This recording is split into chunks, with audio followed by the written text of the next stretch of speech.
Everyone experiences their first night, and it's up to each person to decide which night they consider as their first. My first night with her, I quietly asked, "Have you been with any other men?" The innocent girl blushed and shook her head. "You're my first," she said, gripping my fingertips tightly with her small palm. "My name is Mike Harper. I just turned 32 this year. I'm still single, but don't lack anything. Highly educated, tall, handsome, with a high income. That's how others see my profile. I take pride in my job and don't lack women who are just for fun. I work at a high-end watch store that deals with luxury brand watches. It's located on a main street, and there are several other stores in the chain. Among them, I'm the youngest manager. It's not the flagship store, but it's consistently the highest performing store in the chain. I've been the top salesperson for 5 consecutive years. I have a huge lead over my colleagues. I've been used to jealousy and spite since my school days. My reputation at work is a jerk who gets the job done. Every day is a series of tension to not be undercut, but I consider these days fulfilling. I met her on the weekend. It was a Sunday evening, around the time people start heading home. That day, I was annoyed because a customer who had made a reservation cancelled at the last minute. This customer was someone who always spent a lot of money, someone who supported my sales. The reason for the cancellation was frustrating. He felt I didn't provide enough special treatment. Apparently, he had been watching from a distance as I served other customers. In simple terms, he was acting out of jealousy. Thinking about this myth in sales gives me a headache. There are more than enough people itching to pull me down. I was trying to keep my frustration from showing as much as possible. I didn't want my colleagues to think I was rattled. There were a few customers in the store, each being attended to by other clerks. Then, pushing the heavy door open, a seemingly out-of-place customer entered. She was a girl with long hair, loosely curled, giving off a feminine impression. She could pass for a college student, but also looked underage. Her skin was pure white, and she was wearing a bit of makeup. Her maxi skirt was khaki-coloured with large pockets like cargo pants. Beneath the skirt was black chiffon and lace, fluffy and airy. Peeking out from the hem of her skirt were short Doc Martens boots. Her top was a grey hoodie. For a moment, she caught the eyes of the clerks and customers in the store. That makes sense. She was incredibly beautiful. So much so that some customers started whispering, "Is she a celebrity?" She walked towards me, seemingly unaware of the attention she was drawing, probably because I was the only one free among the staff. She smiled at me over the showcase. I responded with a professional smile of my own. In my mind, I thought she must be just window shopping. There are not many items in the store that a high school or college student like her could afford. Usually, they ask for the price, drop their shoulders, and then leave. Feeling irritable, I started to serve her somewhat teasingly. "Looking for something?" I asked. She looked straight into my eyes, her face showing a hint of surprise. Then she replied in a small voice, "I'm looking for a gift for my father."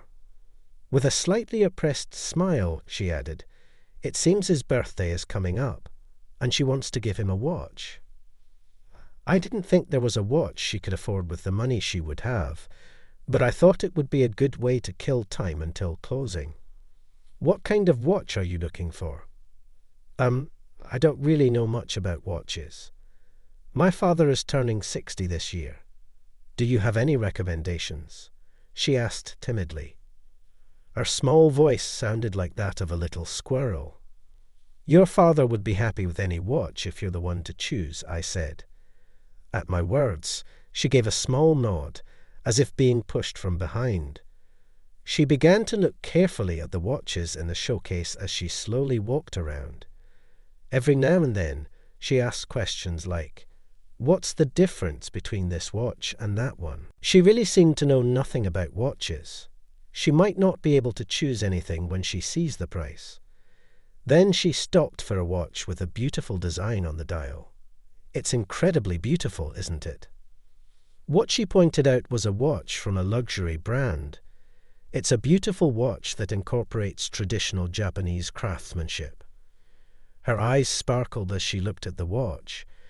I took it out of the showcase to show her. "I'm torn between this one and the one over there," she said. The direction she pointed was another showcase for a different luxury watch brand. Watches priced in the range of $50,000 to $100,000 were on display. Certainly not a price range she could afford. I was slightly irritated, thinking she was just a window shopper after all. "All of these watches are quite expensive," I told her, implying that she probably couldn't afford any of them. She didn't seem to notice my snide remark and innocently smiled back at me. "Which one do you prefer, Buddy?" Being suddenly called Buddy, I was taken aback. I'd never been referred to as Buddy before, as no one seemed to feel that close to me. She stared at me intently, noticing that I was unable to hide my surprise. "Oh, I prefer the watch with the exquisite craftsmanship." Even though I was planning to recommend the more expensive one, I ended up honestly suggesting the one I liked. Despite being cheaper than the other one, this watch was also priced at $111,000. When she heard my response, she seemed satisfied and nodded. "Then I'll take this watch, please," she said casually, as if she were purchasing some cute trinket. "Could you gift wrap it for me too?" She tilted her head. I silently nodded in response. "Ma'am, the payment. It's going to be quite a hefty sum." I gently showed her the price tag. Showing her the hefty price tags somehow made me feel a little guilty. She checked the price tag, then took off her small backpack and pulled out a paper bag. She pulled out a bundle of bills, still strapped together, and offered it to me as casually as if she was taking out a bag of cookies. The $1,000 bills at the end of the stack came out of the backpack's front pocket. "I believe this should cover it. Can you please check?" Her words jolted me out of my silence. I told her it would take some time to wrap the item and led her to a sofa seat. A female staff member who had just finished serving other customers offered her a drink menu. Suddenly receiving such special service, she looked somewhat uncomfortable. I had the impression that there were still more bills in her paper bag. 10 minutes later, she carefully received a gift box with the watch in it and left the store. I was able to confirm she was not a minor from the customer's profile information, but why she was carrying around such a large amount of money remained a mystery. This was how I met her, Catherine Summers. The next weekend after I first met Catherine, I believe it was around the same time, she appeared, pushing the heavy door of the shop open with both hands. She looked around inside the store as if she was looking for someone. I quietly approached her and spoke, "Welcome back. Thank you for your visit the other day." She had been obscured by the door, so she didn't notice I was there. She jumped a little at my words. Her reaction was adorable, like a startled squirrel. I came to get a birthday present for my brother today." Her voice trailed off after the initial burst of energy. She shyly looked down. "So it's your brother's birthday?" "Yes. Viv is turning 32. He loves the outdoors. What kind of watch do you think he would like?" In response to my comment, she lifted her head and told me earnestly. I didn't tease her at all today. I introduced a few items to her. She listened intently to my explanation, carefully considering the watches. "I'll take this one," she said, smiling contentedly. I was impressed by her taste. Despite claiming not to know much about watches, she was able to find the best one. This watch was also quite expensive. The watch was a high-end piece, costing nearly $29,000. I don't know who this girl is, but this price is excessive. I thought she would give up on buying it and switch to a different watch. However, she took out a paper bag from the small backpack she was carrying, just like the last time, and handed me a bundle of bills, still bound. She held out the bundle so casually. I almost didn't recognize what it was. I took the bills on a velvet-lined tray and checked to make sure they weren't counterfeit as I counted. Of course, they were all real and crisp. She was sitting uncomfortably on the sofa, just like the last time. Who on earth is she? Surprisingly, she appeared at the store at the same time the next weekend. This is insane. This time, she said it was a birthday present for her mom. It didn't seem true at all. Where is she getting the money to buy expensive watches every week? I can't help but worry if the money is from a dangerous source. Have you considered getting something other than a watch for your mother's birthday? I suggested, trying not to offend her. I thought her parents might be worried if she spends so much money every week. At my suggestion, she looked a bit sad. With a deflated voice, she asked, "So, you figured out the birthday was a lie?" She hung her head in seeming shame. It almost felt like I was bullying her. I could feel the sharp glances from my colleagues. So the birthday story was a lie, I thought. I'm sorry for lying, but I couldn't think of anything else. She bowed her head deeply. I panicked when the customer bowed to me. You don't have to do that. I hastily touched her shoulder. She looked up and locked her eyes onto mine. Is there a way for me to see you without buying a watch? I've never been shown such direct affection before. I lost my words for a moment. In response to my silence, she continued, "It was love at first sight. I've never felt this way before. If it's a nuisance, I'll hold back, but is there a way I can just keep being close to you?" Apparently, she had been visiting the store every weekend just to see me. Her thin shoulders were trembling slightly, perhaps due to nervousness. "You're welcome here any time, with or without a purchase. We're always waiting for you," I said, half professional, half genuine. It felt different from the usual courtesy I show to customers.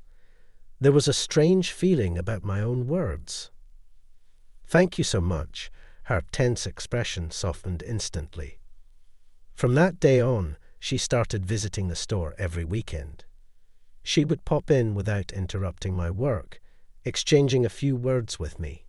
She made friends with the store employees and would chat happily with them when I was busy. One usual weekend, at the usual time, she peeked in through the door. "Hello, Mike." "Welcome, Miss Summers." We've been repeating the same exchange for several weeks now. With her usual small backpack on, she greeted me with a beaming smile. The other employees would call out, "Welcome," and she would respond to each greeting by nodding her head. The next moment, stacks of bills rustled and fell onto the floor. It seems that the zipper of her backpack was coming undone, and its contents slipped out as she moved through the store. 3 bundles of money with bands around them, and loose $100 bills scattered across the floor, making me nervous. She was checking her backpack, saying, "Ha." I picked up all the money and handed it to her. "Do you always carry around this much cash? It's dangerous." I unintentionally sounded like I was scolding her. She took the money I gathered in both hands. "Thank you. I had a huge win today. Usually, I have much less," she said, smiling brightly. Why does she always carry around so much cash? The initial question I had for her came back to me. "Hey, how come you have all this money?" I wasn't speaking to a customer anymore. I felt like an older brother worried about his little sister. In response to my question, she gave me a puzzled look, as if it was completely natural to carry around a lot of money. On weekends, it's poker. There was a match with a really good player today, and the results were unexpected. I had a hard time processing her words. The words poker and the girl in front of me didn't seem to fit together. What she pulled out of her backpack was a card player magazine wrapped with a piece of cloth. There were markings that looked like she had passionately learned the strategies. I was speechless at the sheer contrast. She looked worriedly at me as I stood there stunned. Our eyes eventually met, and her eyes were a bit watery. I was taken aback and froze. "Are you disappointed? Do you hate me now?" Her slender shoulders were shaking, seemingly tense. I remembered seeing these shaking shoulders before. At this moment, I felt a strong need to reassure her, who was always so sincere to me. "I'm not disappointed. How about we go out for dinner next time?" Upon hearing my words, her tears quickly retreated, and a broad smile appeared on her face. She expressed her joy by jumping up to stand on her feet. "Promise? Don't just say such a thing." I wrote down my phone number and handed it to her, who was so excited already. I knew I probably shouldn't be doing this, but I hoped they would let it slide just this once. In fact, the other employees seemed to be turning a blind eye. She accepted the note with my number as if it were a treasure and smiled with joy. I can't forget the trembling voice of hers when she first called me on the day I first asked her out. She told me there was a place she wanted to go during the day. "If you don't mind, I'll tag along." The place she took me was a casino not too far away from the watch store. Apparently, there was a sizable tournament happening. These players are the real ones. For the record, I don't gamble, not cards, no dice, no online stuff, nothing. She looked genuinely happy as she raised her bet, looking like she knew what she was doing. "It feels like a dream being here with you, Mike." Looking at her sparkling eyes and joyous face, I found myself feeling happy as well. She was unlike any other girl I've met before, and I found myself unsure of how to deal with it. We went to dinner after she was satisfied with her play. When I took her to a slightly fancy Italian restaurant I had reserved, she seemed a bit nervous. "Excuse me for a moment," I got a text. Her phone kept chiming with new text notifications during dinner. Each time, she would check her phone and reply. I caught a glimpse of the icon of the person texting her, a picture of a rugged-looking guy. Seeing that made me surprisingly irritated. "Boyfriend? He seems worry-prone. Let's finish up and head home." A cold, accusing voice slipped out without my intention. She looked at me startled. I couldn't see her straight for some reason, so I looked away. "Mike, look at me," she said. "Enough. Did you have fun making fun of me?" I knew it sounded petty, but I couldn't stop the words from spilling out. I acknowledged that this was indeed jealousy. I was already falling hard for her. "Mike, look at me," she prompted again. I reluctantly returned my gaze to her. She thrust her phone screen in my face with a desperate expression. "It's my brother. My brother is the worry word. Displayed beneath the icon of the man was the word brother. It seems she has an older brother around my age. She's trying to clear up the misunderstanding. She told me a lot about her brother. They became siblings due to their parents' remarriage, so they aren't related by blood, but he's a warrior and initially opposed our date. He was apparently worried about how her date was going, but he didn't contact her at all during the day. There were no messages from the brother during the day." I didn't think she was lying, but it felt a little off. "Well, if he contacted me while I was at the casino, I'd be furious," she says with a smile. I see. Recalling how she was during the day, it made all sense. I was increasingly attracted to her as I was getting to know her personality. "Catherine, can we make this into a relationship?" I asked her as she was happily eating her final dessert cake. I was a little nervous about what I'd do if she refused. She gave me a blank look for a moment, then looked at my face. The next moment, she stood up from her chair. "Yes, thank you, Mike." She gave me the whitest smile I had ever seen on her. "No, thank you, Catherine." I felt like I was being led by her pace, but I felt so good after all. Catherine and I continued to see each other, and 6 months passed. Today, we're planning to visit Catherine's family. Of course, I intend to express my feelings for her and how we envision our future. Catherine's mother, who came out to greet us at the entrance, was a very calm and kind-looking person.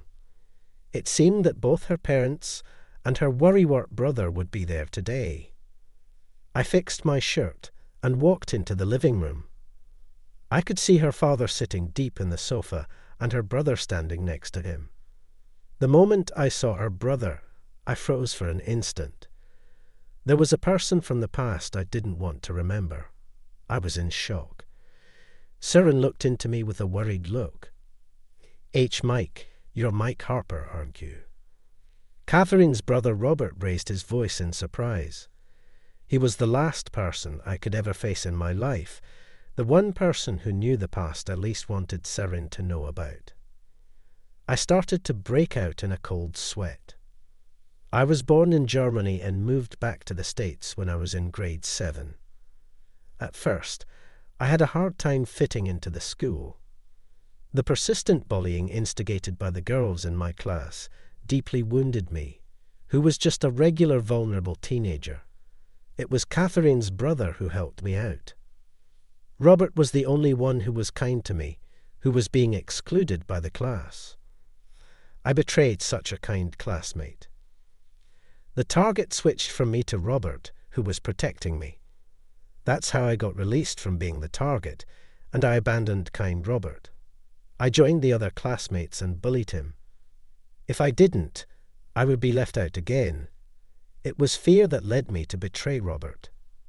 In the end, whether this was the cause or not, Robert was not there after the summer vacation. He and his family had moved, and Robert got transferred to another school for the new semester. I had not seen Robert since then until this day. I am sorry, Robert.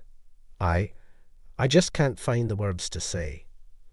I wanted to run away from the situation and turned on my heels. I thought I would just run away. If Siren finds out what I did, she would be sad and very disappointed in me. I don't think I can stand it. Mike, what's the matter? As I brushed off her hand and headed for the door, Robert's voice reached my back. Are you going to run away again? Is that all you can handle? Robert's words made me stop in my tracks. I wondered what I would lose if I ran away from here. I knew I would lose Catherine. At the same time, I felt like I would lose something very important as a person. I closed my eyes tightly and motivated myself. Then once again, I turned around and showed my face in front of Robert. What? What should I do? I muttered like a child. Robert smiled in astonishment at my behavior. Don't be bound by such old things. I was a little surprised, but such coincidences happen, I guess. He chuckled and lightly tapped my shoulder just like he used to. Catherine looked on blankly, unable to understand what was happening. Robert explained to Catherine that we were classmates in school and had not seen each other since he moved away. Catherine looked surprised and glanced back and forth between Robert and me. Well then, there's nothing to worry about. The guys were friends, right? That's a good thing, isn't it? Catherine, looking happy, gave Robert a hug around his neck. I sat properly on the floor again and greeted their parents. I recognize that greeting you all might be delayed, but I am Catherine's boyfriend, and we're in a serious relationship. I hope that we can get along, and that she and I can continue to nurture our bond. Catherine's father gently touched my shoulder as I bowed my head to the floor in greeting. "Lift your head. It's been a while, hasn't it? I'm glad to see you well." When we were in grade 7, I had been treated to dinner at Robert's house a few times. Robert's dad must have remembered me from that time. I was worried about who Catherine would bring, but if it's you, I'm fine. But I abandoned Robert, I unintentionally said to her father, who was smiling at me gently. Does he hold no grudges against me for abandoning his son? You know your own weaknesses and faults. That's what makes a person grow kinder with time. Hearing those words, I felt tears welling up in my eyes. The kind and open minds that Robert and Catherine have must be the result of the heritage from this man. I thought I wanted to become someone like him who can forgive mistakes by others. Robert had told me that the move during summer break wasn't due to anything that happened at school. Apparently, his biological mother's health had worsened, and she was to be transferred to a different hospital. Knowing she wouldn't recover, the family had moved to be with her until the end. I decided to make a prayer in front of her picture in the living room. As I was silently praying, Robert chuckled next to me. I guess Mom arranged this. Catherine is still in college, so we plan to start preparing for the wedding as soon as she graduates. A year has passed since Sirin, and I started dating. This is my first time stepping into her apartment. She wanted to experience living alone for her final year of college, so Catherine rented an apartment. Our relationship has been going pretty well, but we're under the watchful eye of Robert. I was convinced that our relationship was not progressing because of him. I opened the door and stepped into a room. The room was an absolute spectacle. Posters of casinos and an archive of card player magazines decorated the space, and I could spot so many notebooks and memos with her handwriting on them, traces of her studies for the advanced strategies. Has any other man been in here? I whispered to her in a deliberately hushed voice. She blushed and giggled shyly, shaking her head. She smiled and said, "You're the first." Her small pinky squeezed my fingertips tightly. "Oh, wait, you're not the first. Robert came over yesterday," Sirin exclaimed as she had suddenly remembered it. "No, I'd rather you not count that." I looked around worriedly, wondering if Robert had installed surveillance cameras. Seeing my reaction, Sirin laughed. After a good laugh, she shared a little secret with me. "You know, when I first met you, I bet that you would fall for me. I was confident in my gambling skills. From now on, whenever I get lost in my life, she will be my guide."